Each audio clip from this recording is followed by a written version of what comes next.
Hello दोस्तों, welcome to my YouTube channel Manas tutorial.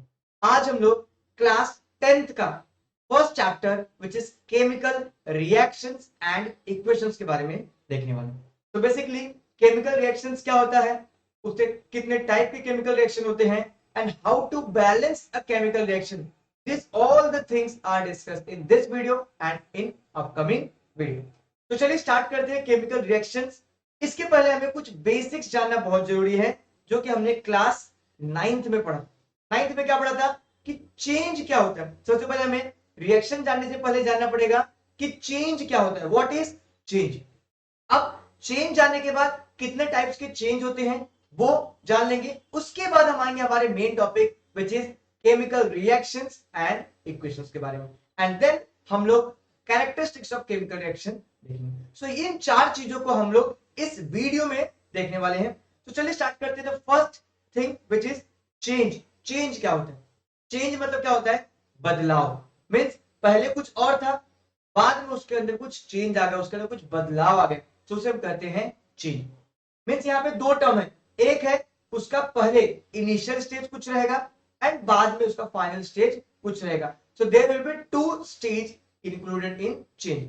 Change में एक इनिशियल स्टेज होगा एंड एक फाइनल स्टेज होगा। कुछ एग्जांपल्स के थ्रू देखेंगे कि चेंज एक्चुअल में होता क्या है।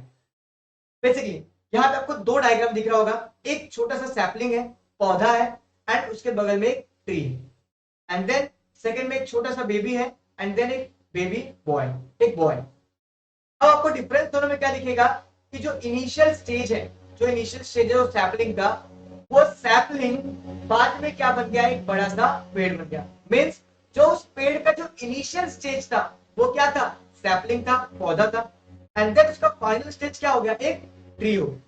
तो चेंज हो गया, एक छोटा पौधा वो चेंज होके क्या बन गया? बड़ा पेड़ बन गया।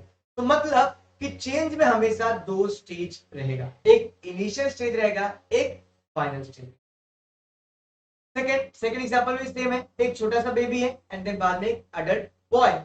तो उन दोनों के बीच में जो अडल्ट बॉय था वो इनिशियल स्टेज पे क्या था? छोटा बेबी था, and finally he is a boy. So a change is a process. A change is a process in which final state of substance is different from initial state.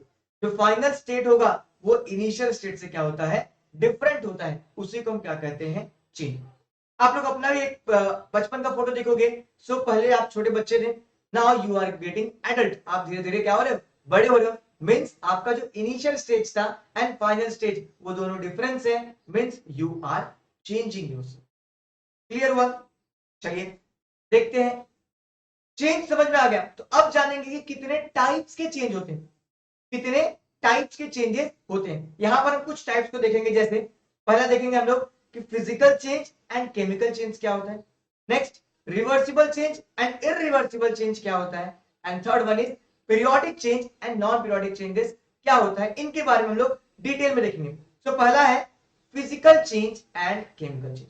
आपको एक यहाँ पे diagram दिख रहा होगा, जहां पर क्या किया जा रहा है, एक लकड़ी को पीसेस में, कुल्हाड़ी से पीसेस में क्या किया, उसको कट किया जा रहा है।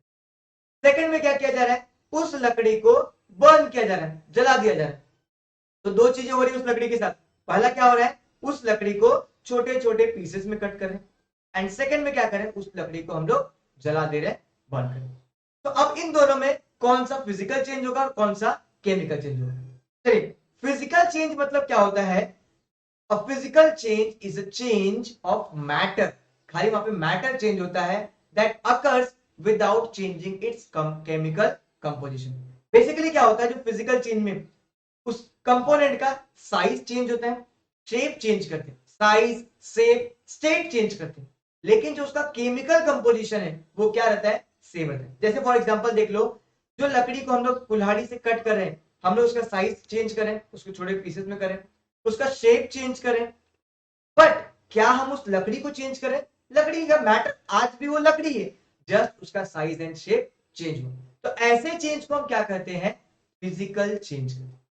केमिकल चेंज में क्या हो रहा है, उस लकड़ी को हम बर्न कर दे रहे, जला दे रहे, जलाने के बाद क्या वो लकड़ी रहेगी? नहीं, वो क्या बन जाएगा? राख बन जाएगा। तो basically chemical change is change of chemical composition, उसका केमिकल कंपोजिशन ही क्या करते हैं हम लोग? चेंज करते हैं। तो फिजिकल चेंज मतलब क्या हो गया, वहां पर हम लोग उसके मैटर में चेंजेस करते हैं, उसका स्टेट चेंज करते हैं, गैस लिक्विड सॉलिड चेंज करते हैं, या फिर उसका साइज शेप चेंज करते हैं, बट उसका केमिकल कंपोजिशन के साथ कोई छेड़छाड़ या कोई चेंजेस नहीं करते।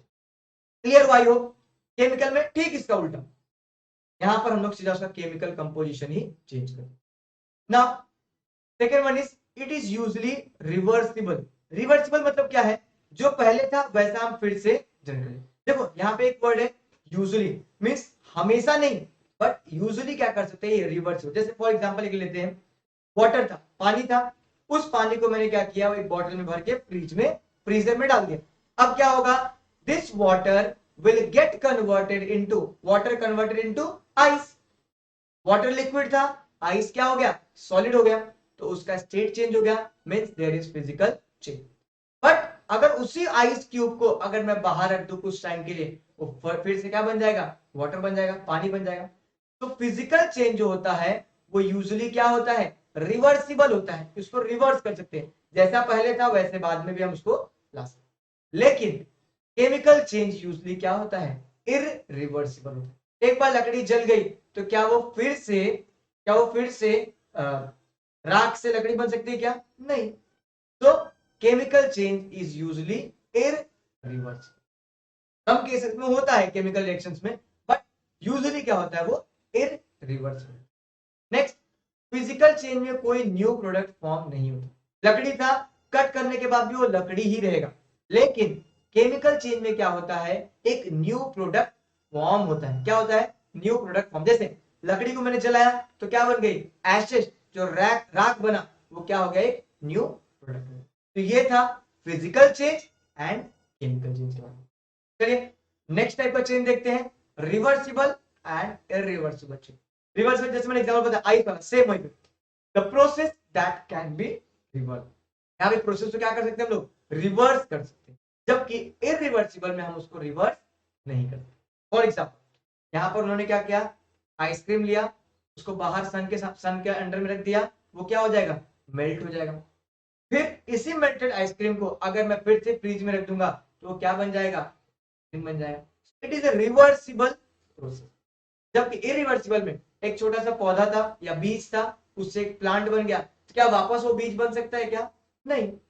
दूध था, दूध से दही बन गया, तो दही से वापस दूध बन सकता है क्या, नहीं। सो केमिकल चेंज और इट्स इरिवर्सिबल प्रोसेस। नेक्स्ट, जो रिवर्सिबल प्रोसेस होता है वो क्या होता है, टेम्पररी होता है, कुछ टाइम के लिए होता है। जैसे आइसक्रीम था, मेल्ट हो गया, लिक्विड बन गया, लिक्विड था, फ्रीज हो गया, आइस बन गया। तो basically it is a temporary process. जबकि जो इरिवर्सिबल होता है वो क्या होता है, परमानेंट होता है। एक बार दूध से दही बन गया तो दही रहेगा, वो दही से दूध नहीं बन सकता। एक बार छोटा बीज वो पौधा बन गया तो पौधे से बीज वापस नहीं बन। रिवर्सिबल प्रोसेस में फिर से यहां पर किसी भी टाइप का प्रोडक्ट फॉर्म नहीं होता है, जबकि इरिवर्सिबल प्रोसेस में नए नए प्रोडक्ट फॉर्म। एग्जांपल्स क्या है रिवर्सिबल प्रोसेस का, किसी चीज को डिसॉल्व करना, मेल्टिंग, यहाँ पे मेल्टिंग का एग्जांपल है, फोल्ड करना, this comes under reversible process. जबकि बर्निंग ऑफ किसी सब्सटेंस को जला देना, it is a irreversible process. दूध से दही बनना, इट इज अ इरिवर्सिबल। तो दो टाइप के चेंजेस हमने देख लिया। पहला चेंज क्या देखा हमने, physical and chemical, and second क्या देखा हमने, reversible and irreversible. Now third one is a periodic and non periodic. देखो नाम ये पीरियोडिक, पीरियोडिक मींस क्या हो रहा है, वो एक सर्टेन इंटरवल के बाद, कुछ टाइम के बाद क्या होगा, वो रिपीट होगा, उसको बोलते हैं पीरियोडिक चेंजेस। नॉन पीरियोडिक, जो कभी ऐसा रिपीट नहीं, उसका रेगुलर कोई नहीं, कभी भी आएगा कभी भी हो सकता। जैसे फॉर एग्जांपल जो हमारा हार्ट बीट है, जो हमारा हार्ट बीट है वो क्या होता है, वो कंटिन्यू बीट होते रहता है। तो रिपीटेड टाइम से क्या होता है, चेंजेस होते रहते हैं। जो क्लॉक है, आप घड़ी देखोगे, घड़ी में हर 12 घंटे के बाद 10 बजेगा, हर 12 घंटे के बाद 9 बजेगा। तो एक 12 घंटे के टाइम के बाद क्या करता है, वो फिर से रिपीट हो रहा है। सो ऐसे चेंज को हम क्या कहते हैं, पीरियोडिक चेंजेस। जबकि नॉन पीरियोडिक में क्या है, इसका कोई भी रिपीटेड आफ्टर उसका रेगुलर इंटरवल का टाइम नहीं। जैसे अर्थ पे कभी भी आ सकता है, बारिश के टाइम में बारिश क्या फिक्स हो क्या 9 to 5 आती, नहीं, कभी भी बारिश आ सकती है। तो this kind of change is known as non periodic. तो तीनों टाइप के चेंजेस हमने देख लिया, पहला physical and chemical, second one is reversible and irreversible, and third one is periodic and non periodic. तो ये था बेसिक्स जो हमें इस चैप्टर को पढ़ने से पहले हमें जानना बहुत ही जरूरी था।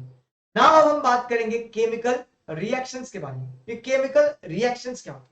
देखिए, केमिकल रिएक्शन बेसिकली क्या होता है, जहां पर दो या दो से ज्यादा सब्सटेंस को मैंने मिक्स किया और एक तीसरा या वन और मोर देन वन सब्सटेंस को मैंने बनाया, उसको क्या कहते हैं, केमिकल। क्लियर हुआ? मींस मान लो यहाँ पे एग्जांपल मैंने यहाँ पे दिया हुआ है, ए और बी दो सब्सटेंस है, मैंने उनको मिक्स किया एंड अलग सी और डी ऐसे सब्सटेंस मैंने बनाया। सो इस पूरे प्रोसेस को हम क्या कहते हैं, केमिकल रिएक्शन। अब ये जो ए और बी को जो मैंने मिक्स किया उसको बोलते हैं रिएक्टेंट, जो रिएक्ट करे एक दूसरे से उन्हें बोलते हैं रिएक्टेंट, एंड जो बना उसे हम कहते हैं प्रोडक्ट। तो A plus B is reactant and जो सी एंड डी फॉर्म हो उसे क्या कहते हैं, प्रोडक्ट। क्लियर हुआ? Chemical reaction. Chemical reaction basically क्या होता है, जहां पर टू और मोर देन टू सब्सटेंस को मिक्स करते हैं एंड और रिएक्ट करते हैं एंड तीसरा सब्सटेंस वन और मोर देन वन सब्सटेंस का होता है फॉर्म। यहाँ पे रिएक्ट करते हैं इसलिए इन्हें क्या कहते हैं, हम रिएक्टेंट कहते हैं, और ये प्रोडक्ट फॉर्म होते हैं इसलिए इन्हें हम क्या कहते हैं, प्रोडक्ट कहते हैं। नेक्स्ट देखते हैं अब कैसे आपको पता चलेगा कि कोई केमिकल रिएक्शन हुआ है। केमिकल रिएक्शन तो यहाँ पे आपने देखा कि यस ए एंड बी को मैंने मिक्स किया, सी एंड डी फॉर्म हुआ, बट कैसे पता चलेगा कि कोई केमिकल रिएक्शन हुआ है? तो उसके लिए चार चीजें हैं। पहला, उनका जो स्टेट है, स्टेट वो क्या होता है, चेंज होना चाहिए। जैसे फॉर एग्जांपल लिक्विड था वो गैस बन गया, गैस था वो लिक्विड बन गया, सॉलिड था लिक्विड बन गया, लिक्विड से सॉलिड बन गया। ऐसा उसके स्टेट में अगर चेंजेस हो रहा है तो वहां बोलते हैं केमिकल रिएक्शन। सेकंड, या फिर रिएक्शन के बाद उनका एक कलर क्या होना चाहिए, चेंज होना चाहिए। जैसे यहाँ पे मान लो यहाँ पे एक ब्लू सोल्यूशन है, वाटर था उसके अंदर ब्लू सोल्यूशन, दो चीज मिक्स है, या ब्लू कलर का सोल्यूशन है उसके अंदर ये रेड कलर का सोल्यूशन में क्या करूंगा, ऐड करूंगा। तो ए, ये हमारा ए हो गया, ये बी हो गया। ए और बी को मिक्स करने के बाद क्या होगा, कलर चेंज होगा, मींस रिएक्शंस हुआ है।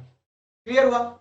या फिर गैस इवॉल्व हो रही है, वहां पे दोनों के मिक्सचर के बाद क्या हो रही है, गैस निकल रही है, तो तब कहते हैं केमिकल रिएक्शन।